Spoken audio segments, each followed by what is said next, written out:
pahlawan Aceh gigasi lupa gelet penjajah musuh agama rincongan tumbak kampak asa lumbing triang teplah gecu ke sudah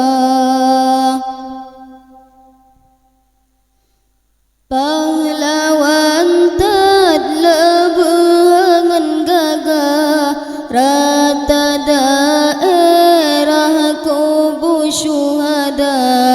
timungan barat menghalelupa fi sabilillah bela agama fi sabilillah bela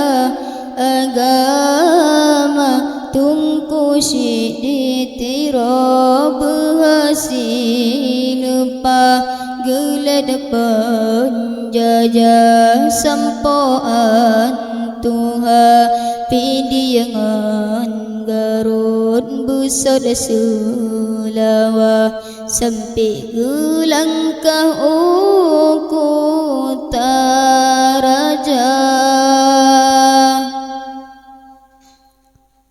Panglima polem alam ngan gagah pahlawan megah di Aceh Raya Tungku Hashim ping berhasil pa lenyan metuah imum lung bata lenyan metuah imum lung bata ditunggu Umar jinolon pegah jujud daerah geprang Belanda hingga saboh jan gopnyan menyerah duduk geubah lawan lam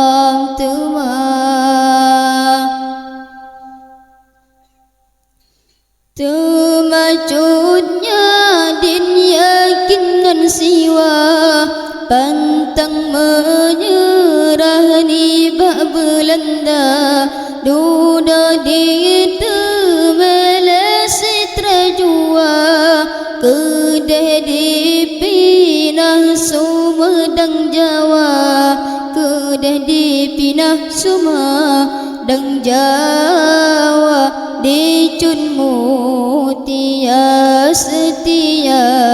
lepa pahlawan megah Aceh Utara leh syahid lako duda gemina hangu menyerah ni bak Belanda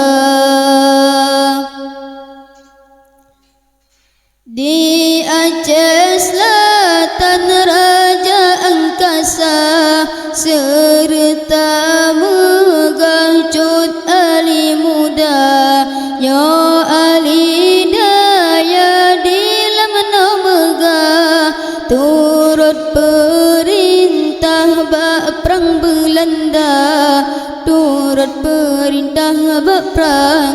Belanda letat lom lain yakin silupa pahlawan megah Aceh mulia semangat suci fisabilillah kehendak Allah negara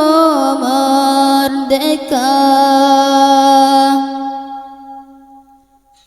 Wahai bangsa dan kaum yang megah merdeka kasah belena dawa tak pegat nangra sampai berceda ingat sejarah pahlawan bangsa ingat sejarah pahlawan bangsa pahlawan Aceh gigasi apa gelad penjajah musuh agama rincongan tumbak kempa asa lumbeng tering teplah gocu